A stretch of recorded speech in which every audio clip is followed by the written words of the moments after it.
ایک بڑا اہم مسئلہ ہے آج کل، وہ یہ ہے کہ بہت سارے لوگ اپنی بچیوں کے نکاح انڈیا پاکستان میں کرتے ہیں،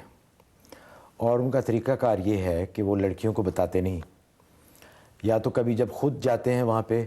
تو اپنے رشتہ داروں سے یا جہاں بھی ہو وہ ان کا رشتہ طے کر کے آ جاتے ہیں، یا کسی نہ کسی بہانے سے بچیوں کو ساتھ لے جاتے ہیں پاکستان اور وہاں ان کا زبردستی نکاح کر دیتے ہیں، یا اگر جب رشتہ طے کر کے واپس آتے ہیں تو لڑکیوں کو مجبور کرتے ہیں کہ بھئی ہم نے تمہاری بات طے کر دی ہے، اب ہماری ناک کٹ جائے گی، برادری کا معاملہ ہے، عزت کا معاملہ ہے۔ اور دوسری طرف یہاں کا آزاد ماحول ہے، بہت ساری لڑکیاں ہیں وہ جو اپنی مرضی سے بغیر والدین کی رضا کے یا ان سے پوچھے بغیر وہ خود اپنا ساتھ چن لیتی ہیں اور شادی کر لیتی ہیں۔ تو اس بارے میں ذرا فرمائیے کہ ہمارا دین کیا کہتا ہے دونوں کے لیے، والدین کے لیے بھی کہ جو بچیوں کی مرضی کے بغیر ان سے پوچھے بغیر رشتہ طے کر دیتے ہیں، اور بچیوں کے لیے بھی کہ بھی یہ میری زندگی ہے، اٹس مائی لائف۔ اکثر یہ وہ کہتی ہیں کہ اٹس مائی لائف، میں نے رہنا ہے، میں نے زندگی گزارنی ہے، تو میری مرضی اس میں زیادہ ضروری ہے۔ تو اس بارے میں ہمارا دین کیا کہتا ہے؟ بہت سارے ٹی وی میں نے پروگرامز دیکھے ہیں، اس میں مختلف علماء نے بھی اپنی آراء دی ہیں، آپ اس بارے میں کیا فرماتے ہیں؟ نحمدہ ونصلی ونسلم علی رسولہ الکریم، اما بعد۔ دراصل دین اسلام نے زندگی کے 5 شعبوں پر گفتگو کی ہے،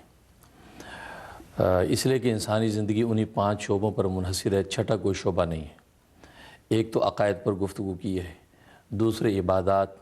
تیسرے معاملات، اور چوتھے معاشرت، اور 5ویں اخلاق۔ ان میں جو معاملات کا شعبہ ہے، نکاح اصل میں ان معاملات میں سے ایک معاملہ ہے،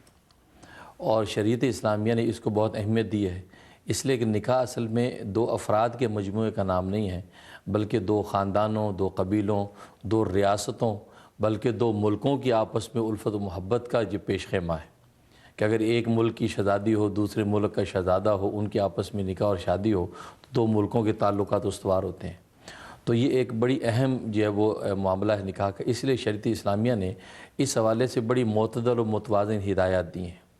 نہ تو والدین اور سرپرستوں کو بالکل کلی اختیارات دے دیے ہیں کہ وہ جیسے چاہیں جہاں چاہیں جو ہے بچیوں کے نکاح کر دیں اور ان سے پوچھے بھی نہیں، اور ان کی انسانی جو ہے حیثیت کو جو ختم کر دیں، وہ بھیڑ بکری کی طرح جہاں چاہے باندھ دیں، تو ان کو بھی کلی اختیارات اسلام نے دیے۔ ادھر لڑکیوں کو بھی آزاد نہیں رکھا کہ وہ جس کو چاہے منتخب کر لیں، بھلے وہ جوڑ کا رشتہ ہے یا نہیں، اس کے ہم پلہ رشتہ ہے یا نہیں، تو وہ اپنی نا تجربہ کاری کی وجہ سے، بھول پن کی وجہ سے کسی ایسی رشتے کا انتخاب کر لیں جو ظاہر ہے کہ ان کی زندگی کے لیے مناسب نہیں، تو ادھر وہ صورتحال ہے۔ اس لیے دین اسلام نے متوازن جو رویہ دیا ہے وہ یہ کہ والدین کو چاہیے کہ بچی کی اجازت کے ساتھ اس کے سامنے پوری تفصیل رشتے کے رکھ دیں اور اس کی اجازت کے ساتھ وہ نکاح کریں۔ اگر وہ اجازت نہ دے تو نکاح منعقد نہیں ہوگا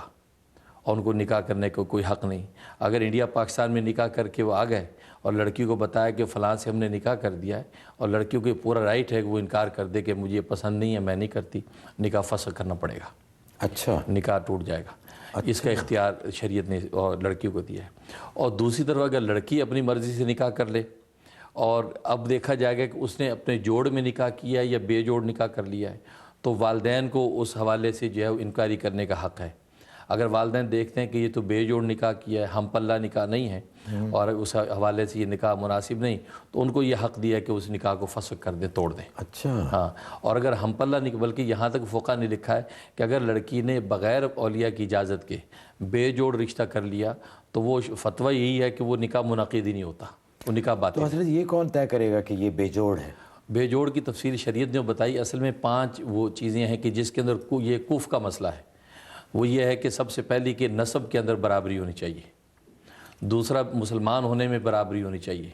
تیسرا مالدار ہونے میں برابری ہونی چاہیے، اچھا، اور چوتھا پیشے میں برابری ہونی چاہیے۔ تو یہ جو سلسلے ہیں اس کے اندر وہ برابری اور جوڑ ہوگا تو اس حساب سے وہ تعین کیا جائے گا۔ اچھا، اگر آپ نے کہا کہ مال میں بھی برابری ہونی چاہیے، اگر فرض کریں لڑکا امیر ہے، لڑکی بہت نیک ہے، پڑھی لکھی ہے، اور بڑی وہ سلیقہ شعر ہے لیکن غریب ہے، جی، تو وہ تو پھر برابری نہ ہوئی مال کی۔ نہیں، اصل لڑکی کے حوالے سے کوئی معاملہ نہیں۔ لڑکا اگر جو اپر ہینڈ ہے، مالدار ہے، لڑکی غریب ہے تو کوئی مذاکرہ نہیں ہے۔ لیکن لڑکی اگر مالدار ہے اور لڑکا اتنا غریب ہے کہ اس کا نان نفقہ نہیں دے سکتا، اس کو سکنا نہیں دے سکتا، رہنے کی جو عام زندگی کی جو ہے اس کو سہولتیں مہیا نہیں کر سکتا، اچھا تو یہ بے جوڑ رشتہ ہے۔ لیکن یہ ضروری نہیں کہ اس کے گھر والے مالدار ہوں، نہیں، یہ ضروری نہیں، لڑکا ہونا چاہیے اس قابل کہ وہ اس کی بالکل کفالت کر سکے۔ کفالت کر سکے، بھلے والدین سپورٹ کریں، والدین لڑکے کو سپورٹ کرے اور کفالت کر سکے، تو یہ وہ چیزیں ہیں کہ جس کے اندر جوڑ ہونا چاہیے۔ لیکن آج کل ہوتا یہ کہ لڑکیاں جو ہے وہ اپنی نا تجربہ کاری کی وجہ سے اور اپنی بھولپن کی وجہ سے ایسے رشتوں کا انتخاب کر لیتی ہیں، اور اس قسم کے فساق فجار قسم کے لڑکے ان کو اس کو پٹا لیتے ہیں محبت میں، تو بیچاری ان کے ساتھ ہو جاتی ہیں۔ پتہ چلتا ہے کہ وہ برادری کے اعتبار سے بھی اس کا جوڑ نہیں ہے، اسی طریقے سے حسب نسب کے اعتبار سے جوڑ نہیں ہے، تو نتیجہ یہ ہے کہ پورا خاندان جو وہ متاثر ہوتا ہے، نسل کی نسل آگے خراب ہوتی ہے۔ تو شریعت نے اس فطری تصور کا لحاظ رکھا ہے، دونوں کو اعتدال کے ساتھ فیصلہ کرنا چاہیے، اور بے اعتدالی کے ساتھ دونوں کو تکلیف ہوگی۔ اچھا سر، اکثر والدین کا نقطہ نظر یہ ہوتا ہے کہ وہ کہتے ہیں کہ بھی ہمارا تجربہ زیادہ ہے، ہم زیادہ بہتر جانتے ہیں تمہارے بارے میں، ہماری عمر زیادہ ہے، ہم نے زیادہ دنیا دیکھی ہوئی، تمہیں پتہ نہیں ہے، اور اس کو یوز کرتے ہوئے وہ اکثر ان کے اوپر زبردستی کر دیتے ہیں کہ بھئی ہم زیادہ بہتر جانتے ہیں، ہم تمہاری بہتری کے لیے فیصلہ کر رہے ہیں، ہاں اس کی مرضی ہو بچے کی یا نہ، تو یہ جائز ہے؟ لیکن اس میں ایسا ہے کہ اگر وہ اپنے بچی کا کانفیڈنس اگر اس کو دیتے ہیں اور اپنا اعتماد بٹھاتے ہیں کہ واقعی ہم تجربہ کار ہیں، آپ ہماری بات مانیں، لڑکی اگر اس کو ایکسیپٹ کرتی ہے، ان کے رشتے کو مان لیتی تو کوئی حرج نہیں، اور اگر نہ کرے لڑکی نہ مانے تو ان کو کوئی حق نہیں پہنچتا، اس نکاح کو ختم کرنا پڑے گا۔ اچھا لڑکی کو پورا حق دیا ہے کیونکہ اس کی ایک انسانی حیثیت ہے، شریعت نے اس کی چاہت کا لحاظ رکھا ہے۔ ماشاءاللہ سے حضرت آپ نے بہت ہی آسان طریقے سے اس کو، امید ہے ناظرین اس پہ غور بھی کریں گے، اور خاص طور پہ ان چیزوں کا جو حضرت نے فرمائی ہیں کہ یہ چیزیں ضروری ہیں، کیونکہ نکاح ایک بہت ہی اہم ہے، دو زندگیوں کا ملاپ ہوتا ہے، ایک لانگ ٹرم کمٹمنٹ ہے، تو اس میں ان چیزوں کا خیال رکھنا بہت ضروری ہے۔ امید ہے کہ آپ انشاءاللہ آئندہ جب بھی رشتے طے کریں گے تو ان چیزوں کا خیال رکھیں گے۔